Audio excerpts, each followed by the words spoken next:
Días, mi nombre es Sofía Bernal Arango y el día de hoy voy a explicar algunos temas correspondientes a la tercera entrega de Octopus Work de la asignatura de física.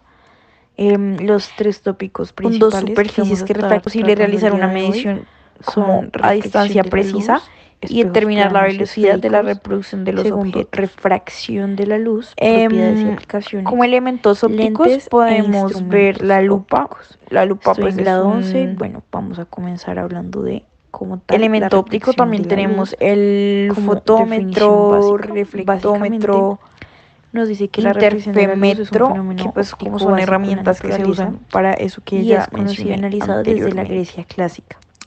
Las leyes que El rigen los fenómenos de elemento óptico más reflexión y simple que hay refracción de la luz es fueron básicamente la enunciadas lente conjuntamente convexa. por un astrónomo pues en Vale, la para finalizar época quiero agradecer como por que estar pues ya pendiente del mencioné video.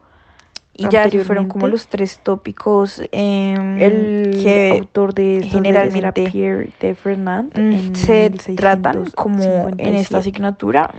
Si bien Espero pues haber estas sido leyes suficientemente que clara. de las cuales estoy Bueno, y hablando para son comunes finalizar, a todo me fenómeno gustaría ondulatorio, son las ondas instrumentos electromagnéticas las que ópticos han dado lugar a un como para numeroso tener campo como de una, aplicaciones de estos, en especial no al sé, estudio de como la una parte visible del ejemplificación más clara espectro de las y que se pueda realmente hacer una OEM, que pues intertextualidad son con las la vida ondas cotidiana. electromagnéticas, Los que primeros fueron los pues ya había mencionado telescopios antes. utilizados como para magnificar las imágenes Básicamente la distantes. radiación Los electromagnética es un tipo microscopios de son para campo magnificar electromagnético imágenes variable, demasiado es pequeñas, decir, por una ejemplo, cuando combinación de analizamos campos células, eléctricos bueno, y todas las magnéticos cosas oscilantes. más pequeñas Eso pues me como refiero en con la onda biología y la electromagnética. microbiología.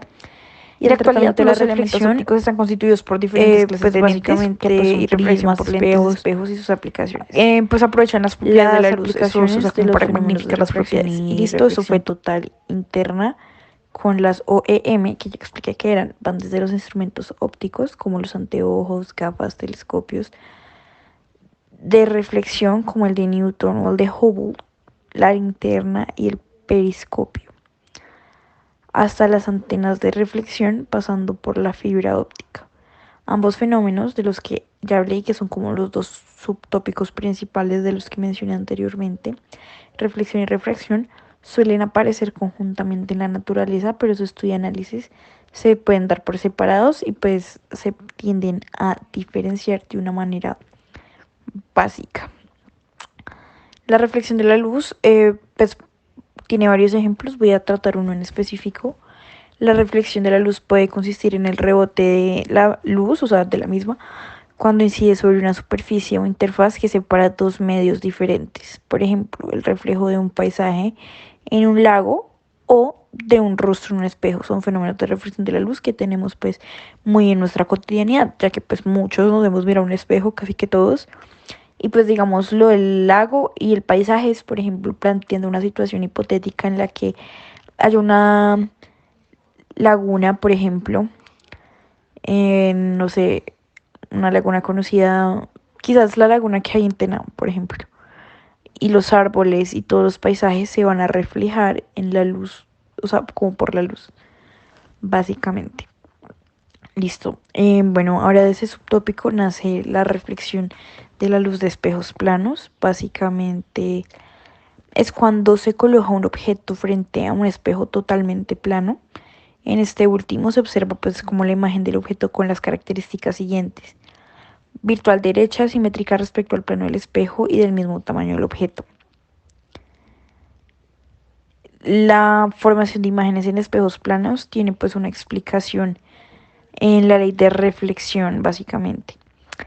En general, los rayos se reflejan hacia el ojo como si procedieran detrás del espejo, pero realmente son los rayos que provienen del objeto y que se reflejan en el espejo. Un espejo es un cuerpo opaco con una superficie lisa que tiende a reflejar casi la totalidad de la luz que recibe. En aquellos que son planos, los rayos lumínicos tienden a rebotar y se desvían de tal forma que las imágenes se forman de una manera más clara y más perceptible al ojo humano, del mismo tamaño del objetivo reflejado. Por esa razón, pues nos vemos reflejados cuando miramos un espejo y pues se ve nuestro rostro y todas nuestras cosas, básicamente. Vamos a proseguir explicando los espejos esféricos. Básicamente un espejo esférico es una superficie reflectante que podría formarse como una sección de una esfera separada del resto por un plano. Hay dos tipos de espejos esféricos, los cóncavos y los convexos. Bueno, yo sé que hay como una diferencia entre cóncavo y convexo que me gustaría, digamos, aclarar de una vez, porque es algo que se tiende a confundir bastante. Vemos que el convexo es el que tiene respecto de la mira forma curva más prominente del centro que en los bordes, o sea que está como hundida básicamente, mientras que la cóncava tiene una forma más hundida en el, o sea, como en el centro que en los bordes. O sea, se podría decir que estas dos son básicamente lo contrario, sí, son antónimos. Bueno, vamos a continuar. El eje o del eje de la simetría de un espejo esférico se define como la línea que pasa por el centro de la que estas dos son básicamente lo contrario, sí, son antónimos. Bueno, vamos a continuar. El eje o del eje de la simetría de un espejo esférico se define como la línea que pasa por el centro de la curvatura y por el vértice. Visto frente a un espejo esférico sería una circunferencia cuyo centro es el vértice del espejo. Un lente esférico es un cuerpo transparente formado por dos caras, esféricas. Hay tres tipos de lentes esféricas. La primera pues es la que ya mencioné, convexa, cóncava, y pues la tercera que viene a ser un remix, una mezcla de las dos anteriores, que sería cóncava, convexa. El eje de una lente es la línea recta que pasa por los centros de una curvatura de las dos caras específicas de un lente. Bueno, cuando los rayos de luz provienen de un mismo punto inciden sobre un espejo esférico, se reflejan cumpliendo la ley de la reflexión. Es decir, el rayo incide y reflejando forman el mismo ángulo con la normal a la superficie en el punto donde se realiza la reflexión. Ese sería todo por el primer tópico, que era reflexión de la luz. Ahora vamos a hablar de la reflexión de la luz, de sus propiedades y sus aplicaciones. Es un tema bastante amplio, pero vamos a tratar de sintetizarlo de la mejor manera. Muchos nos preguntaremos, bueno, ya sabemos que vamos a hablar, pero ¿qué es entonces la reflexión de la luz? La reflexión de la luz es cuando la onda lumínica traspasa de un medio material al otro al propagarse, tras lo cual se produce de inmediato un cambio en su dirección y su velocidad. Se trata de un proceso relacionado con la reflexión de la luz y puedan manifestarse al mismo tiempo. La luz puede propagarse en medios materiales como el vacío, el agua, el aire, el diamante, el vidrio, los cuarzos, la glicerina y toda clase de materiales transparentes o translúcidos. Muchos, o sea, yo sé que como que tenemos básico una definición de translúcido, pero lo voy a volver a definir. Básicamente, un translúcido es como un material que presenta transparencia y deja como pasar la luz de una manera rápida. Eso es como todo por eso. En cada medio, pues la luz se propaga de una manera y a una velocidad totalmente diferente porque pues tienen propiedades diferentes. Existe refracción de la luz cuando, por ejemplo, se traspasa el aire, el agua, en cual varían su ángulo y su velocidad de desplazamiento.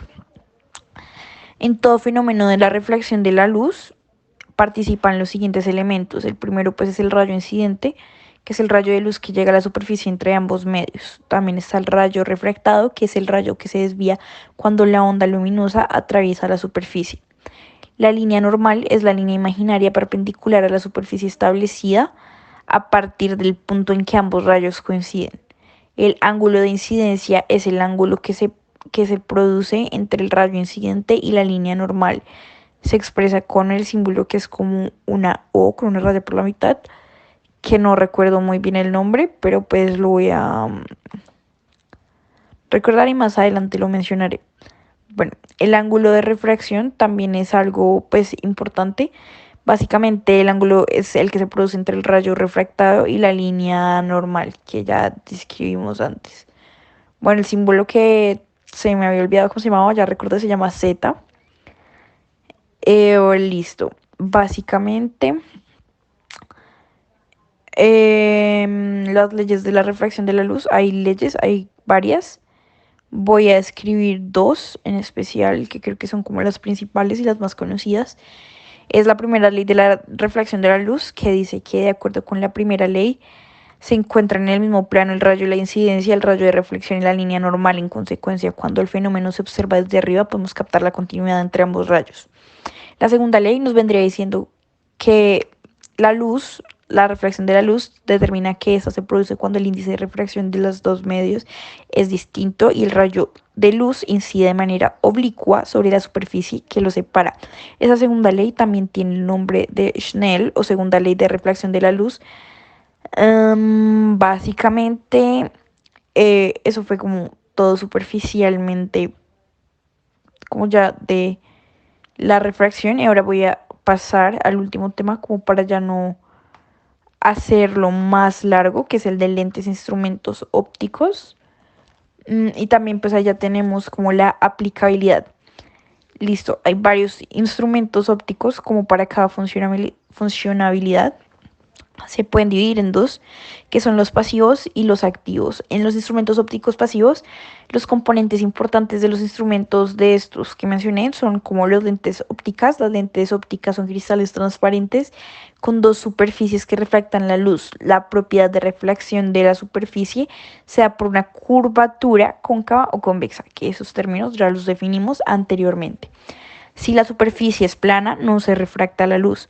Si se observa un objeto a través de un lente, esta se puede aumentar o disminuir dependiendo de la curvatura de la lente. Una característica crucial de una lente es la distancia focal, respectivamente el valor inverso y la refractabilidad que indica la unidad, y que juega con un papel en la clasificación entre los lentes para gafas. Esto permite cambiar los lentes, la distancia focal, para adaptar la visión óptica de un objeto de su tamaño.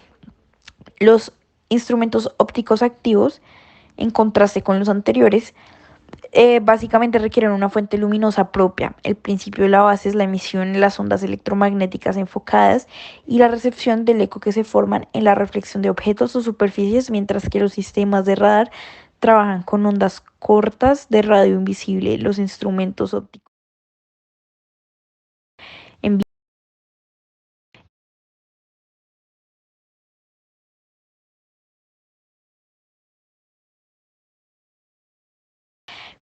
con dos superficies que refractan, es posible realizar una medición como a distancia precisa y determinar la velocidad de la reproducción de los objetos.